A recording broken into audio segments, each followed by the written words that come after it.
Welcome back to the Underground Arcade, and in this week's video we're going to see if we can resurrect this Alien Invaders cabinet because it's not working and I'd love to bring it back to life.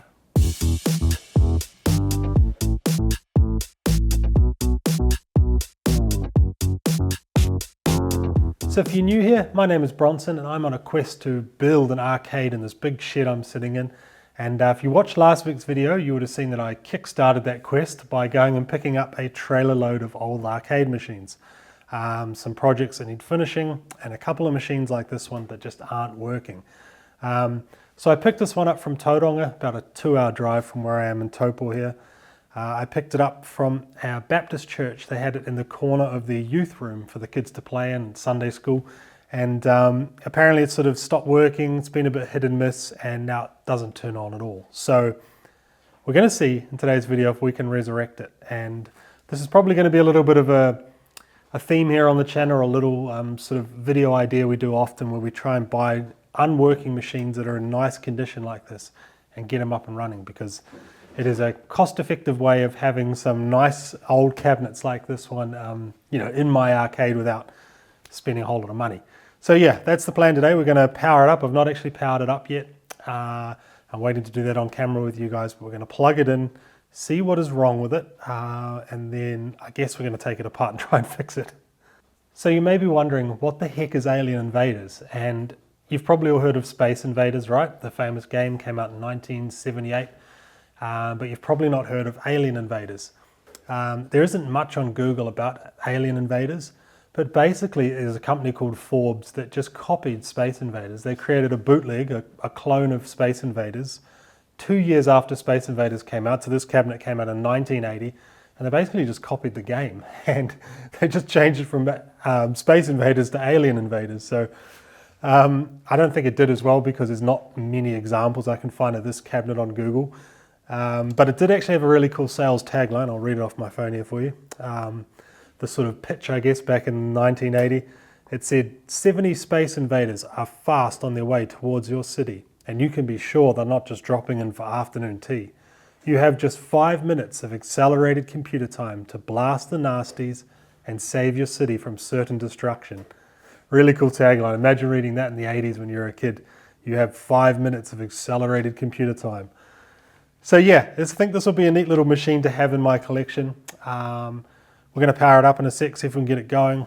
I really like the coin mech on this machine. It's coined for the old New Zealand 20-cent coins, the big old coins, so you know it's an old game if it's taking the old 20-cent coins.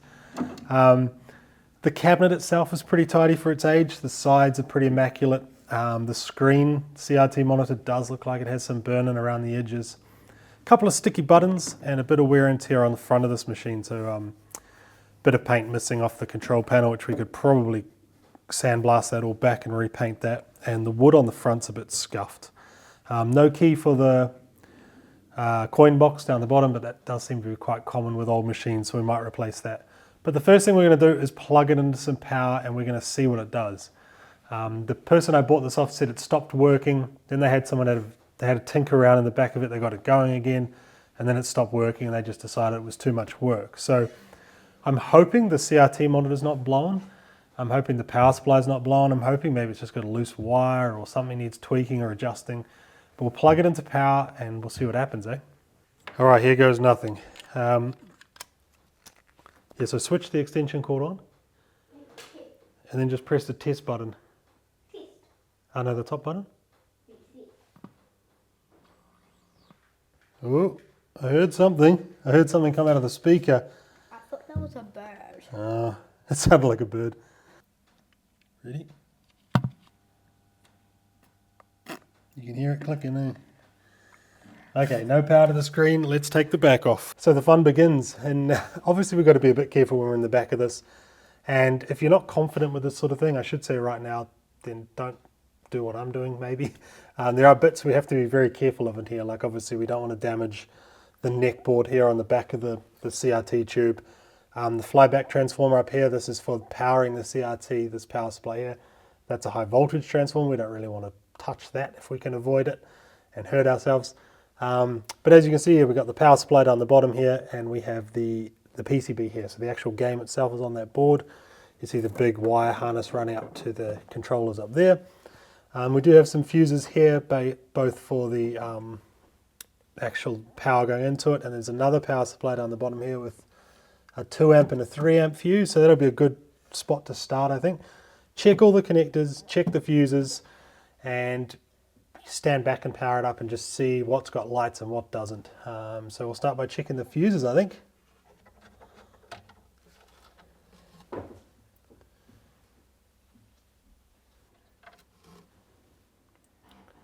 All the fuses look alright, none of them are blowing. So what I'm going to do is power it up now and just see if we can see some lights on anything. See if we can hear the power supply hum. Yeah, so the power supply down the bottom is definitely humming. We're obviously not seeing any light at the end of the CRT in the neck there.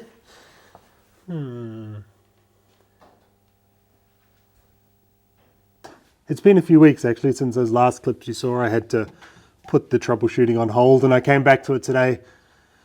I've spent a few hours on it and I still can't for the life of me figure out what's wrong with this machine. I've tested every fuse in it. I've tested all the power. So the power supply is fine. It's giving 5 volts to the board fine.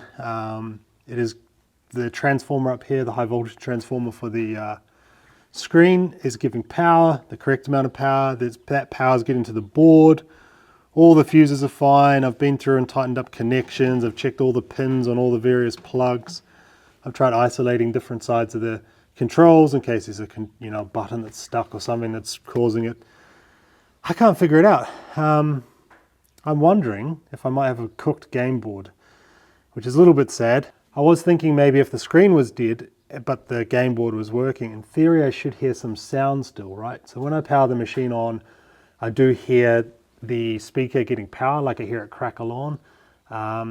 So if the game board was fine but the screen was dead, maybe I'd hear some sound of the game, and just not see anything. But I don't hear any sound. Yeah, bit of a tricky one. I was hoping it'd be simpler than this. That is the gamble, I guess, when you buy an old machine like this. One thing I think I might be able to do to test the game board is maybe get one of those like Jammer Pandora boxes, like the 60-in-1 Pandora box. Here's an image of one here. You do see those in these older cabinets quite a bit because they just sort of plug and play. They only need the 5 volts off the Jammer plug. I might order one of those off Amazon, and then in a future video I might try and whack it in and just see if it's the game board. Bit of a shame because I was hoping to obviously have an original game. That would be a good test to see if it is the game board that's at fault rather than the monitor.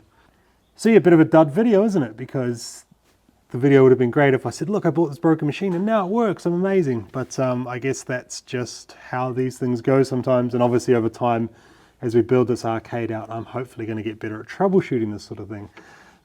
Because I've got another broken machine actually, which you would have seen, that punch machine I bought when we picked up the trailer load of arcade machines a few videos ago. That machine's dead as well. So between the two of them, I should hopefully get a bit better at troubleshooting.